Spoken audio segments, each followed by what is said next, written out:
Hey, grand rising and bright blessings to all of my pedal patrons. It is solstice. It's Wednesday, June 21st, 2023.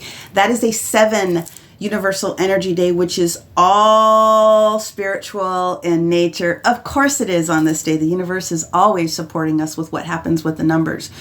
We had technically 7 transits that are 4 of them have already passed since ODark 30 until when we get into the last one, which is going to be like at 6 o'clock tonight. So I will briefly go through a couple of them, but I want to focus on 4. Okay, this is a highly spiritual day. It is about manifesting. It is about using this energy of this longest day of the year.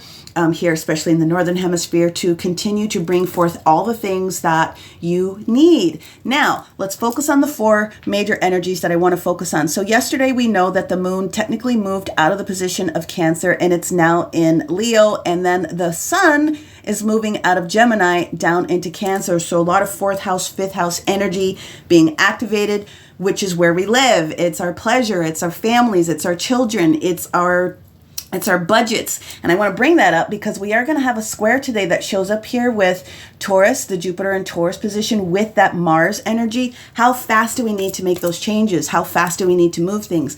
The nurturing attachments that comes with what happens in the house. What can I let go of? What can I shift? What can I change? How do I heal that? We have a sextile that comes in with Chiron and Aries in that same position. How can I move forward? So let's let go of all the negative stuff. Let's figure out how far we've come, and then let's give ourselves permission to map out what we need to do and move forward. Now later we're going to have a kissy face conjunction with that moon in Leo and Venus in Leo, and say love being together. So there's more balance that's going to come out of that and better communication as well.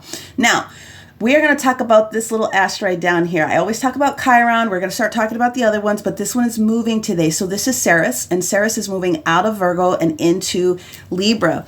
It is supportive of cycles. Okay, so today where we're going through this transition, get down on the action of the cycles, health, wealth, nurturing, what needs to take place, especially with our finances and anything else that we need to balance out that's been a little bit wonky and cagey, especially with Lilith over here hanging out with Mars and Venus and sticking it to the man and sticking up for herself in one instance. Tomorrow we also have Vesta that's going to move out of Taurus into Gemini. So the energy that you put into today as far as changing the things that are going on in your second house resources dynamic will have some better communication. At least you'll be able to hear other people or maybe potentially agreeing with you a little bit. So today is all about honoring those energies within yourself. How far have you come? What would you like to experience next? Creating that little bit of balance, giving yourself some love, and moving forward. Blessings, guys.